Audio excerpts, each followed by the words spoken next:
Assalamualaikum everybody. Like I said in the last video, I created 3 videos of inheritance, abstract classes and static global but I had to delete all of them because of very awful audio quality. But the codes were prepared and I really am out of time and I cannot retype all these codes again. So I have written this code as well and I'm going to show you that. So we have an animal class that has a string constructor which prints out an animal. It has many variables and a static variable. It has a method called makeSound and a method called eat which does nothing and a method called jump which does nothing. A public static string method to run and create their class, of course. And then I have a dog class. Let's just pretend dog is not there. Okay, forget the dog class for now.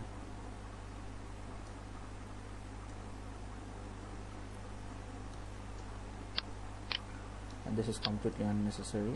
I didn't do it. Okay, so suppose I'm going to create a new animal. I'm going to create a class which is known as dog, which will be similar to animal, and I want that dog to have legs, ears, amount, color, name. I want that for every animal, right? So okay, let's just remove this one. It's not necessary. And I also want it to have a specific sound. I want it to be able to make sound, I want it to eat, and I want it to jump. So I'm going to create a dog. To create a dog, I'll have to write the class dog, and then I'll have to create all these variables, all these methods again. Now you can say, okay, why don't you just copy them? I can copy them, but I can make mistakes, and if now it's easy because you see only 5 or 4 methods. But what will happen if there are thousands of variables, methods, maybe hundreds? I cannot just change every time. So I have dog and I have 100 kinds of animals. Now I want to add a feature called, so for example, let's just say that I will copy. Now I want to add a new feature, int, let's say badge. Now will I go to every single class? I will add this badge to dog, I will add this badge to cat, I will add this badge to giraffe. It's a lot of work. Then again, I can do the opposite.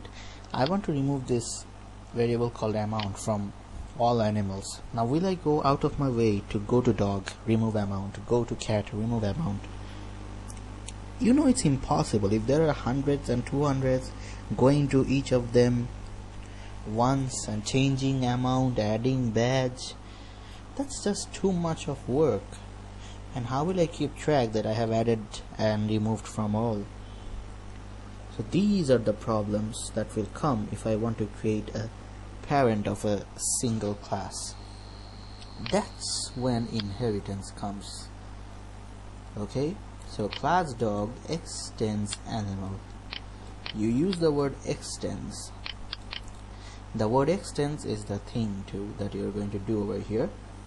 So what does extend do? Even if you're, let's forget this, just forget this. Even if your class has nothing,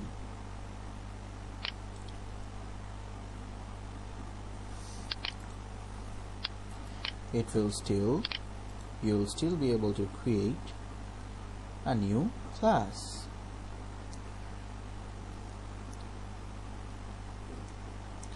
Now, do you see any make sound method in dogs? This is commented out, so it's not valid. Don't think that the dog class is literally empty. You know what? Let's just do this. Now the dog class is literally empty. These are outside, so it doesn't matter.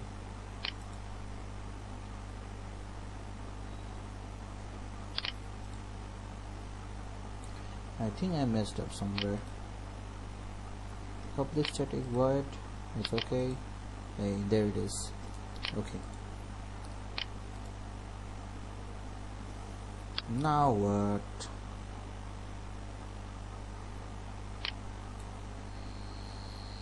Where is this animal class ending?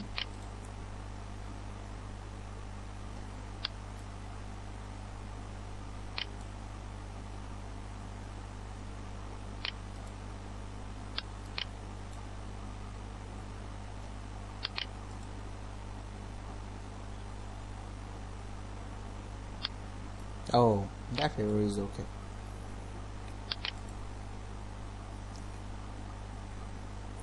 Now what? No arguments. The constructor. I told you I'll do this later, not now. Let's just keep it simple for now. I'm going to kill Java one day for this. I hate saying that. So we created the dog class. New dog. Do you see any method called make sound in dog? No, you don't. You know what? It will still run sound. Even if you remove this, it will still run. That means there is a make sound already existing in dog, even though I didn't create anything. How did I do this? It's because of this extends. What's the proof? If you remove this extends, and now you can compile. Hey, where did you get this make sound? I don't see any make sound. But if you extend it from the animal class,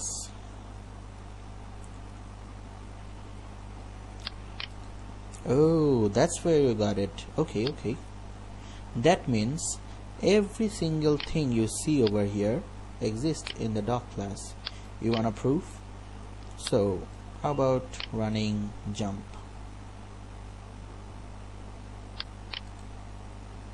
Yeah, it's compiled and it's running. I didn't do anything in jump, that's why there's nothing over here. How about I need a print line. Okay, here it is.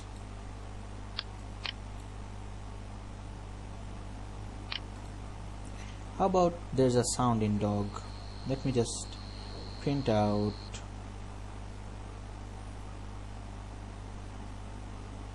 sound. Instead of running it with the method, I'm doing it manually.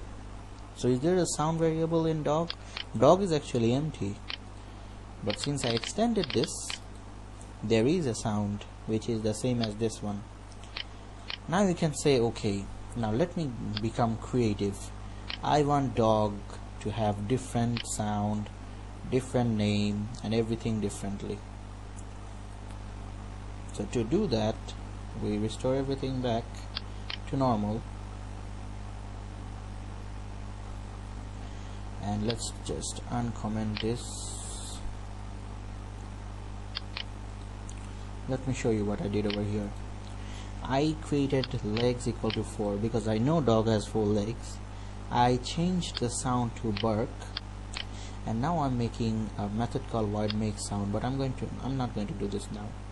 I'm going to show you first what happens if I run make sound without making this. So the sound over here is bark, and the sound over animal is sound. So let's see what happens.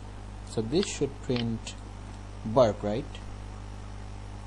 Well, does it?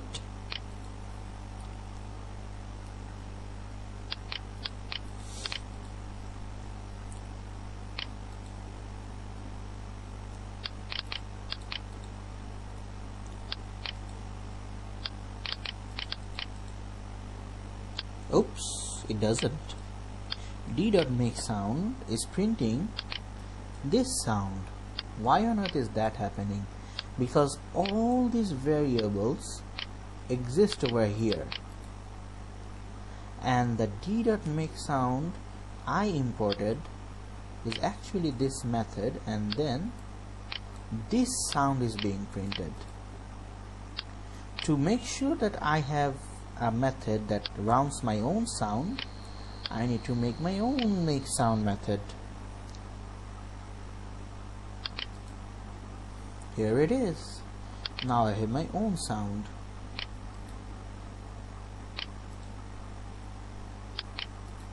Now will this solve the problem? Yes, it does. bark bark because I did it twice. See?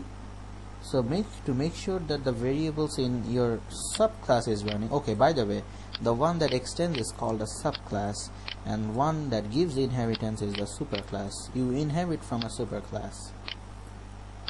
Okay.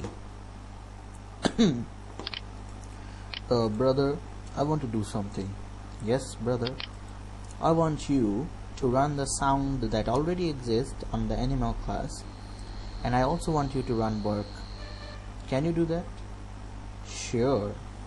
If you write super.sound, this will give you the sound of the superclass. Super will let you access the superclass, which is animal, and this sound should print bark, which is this sound. Now if you remove this a.make sound, I should get a sound and a bark.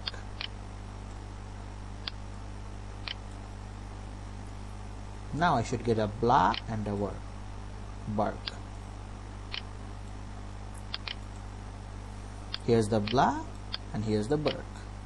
So super.sound helps you reach the variable of the superclass, and you don't need this for it. You can still get it without this, because once a dog is created, an animal is created automatically. Now that that's been said, we're going to do something. I'm going to prove to you that the animal class is first created and then a dog class is created, even though you don't create the animal class alone. To do that, we'll do something, and this is very important for you if you're in CSE 111. We're going to give animal class a constructor. So this is the only constructor. You will have to send a string, and only then this class will run. So work. Okay, no problem. Work.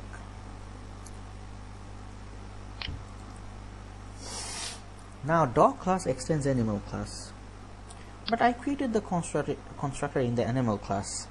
The animal class cannot run without sending a constructor. I'll show you that first.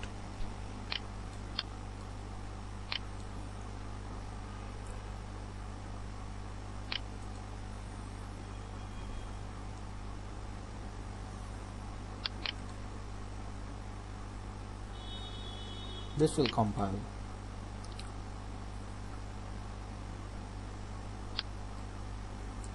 This yellow arrow, don't look at that now.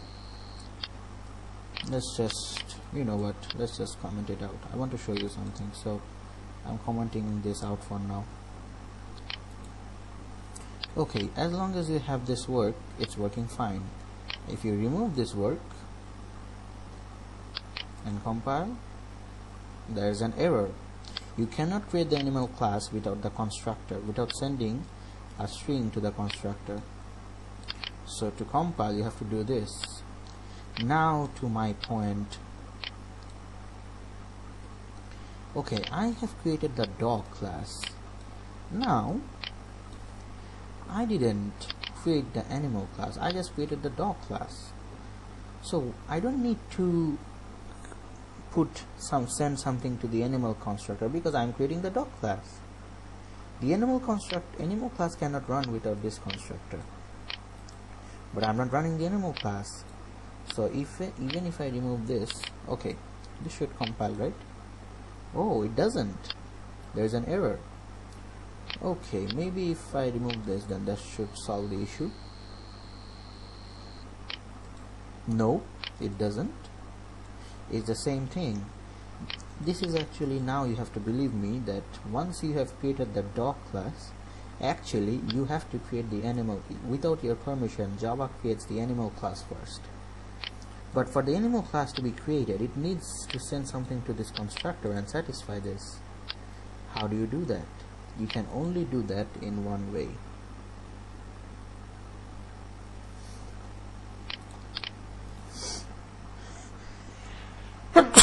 Sorry guys. So we have to create a constructor for dog as well.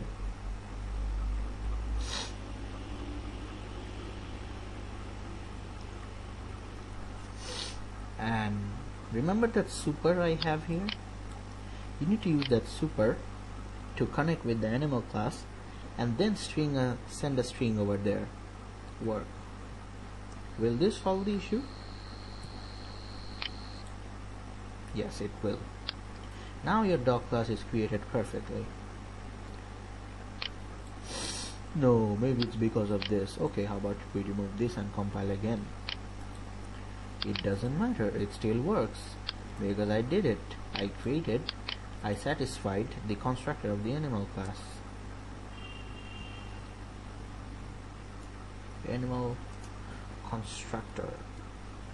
As long as that is done, animal class has no objection. Now you can also do this. You can just do string s and send that s. You see this a lot in 111. And send that s to the animal class, which requires you to send something over here. It will work even if you send my name or your name. Believe me, I'm just writing work for it to work. Doesn't matter if you only send w, it will still work. You know that by now. So look, this is working, and this constructor will print this is an animal, so that has been printed. And that this is also a proof that this constructor runs. The animal class is created first and then the dog class is created. How will you know that first the animal class is created? I'll show you that as well. If you copy this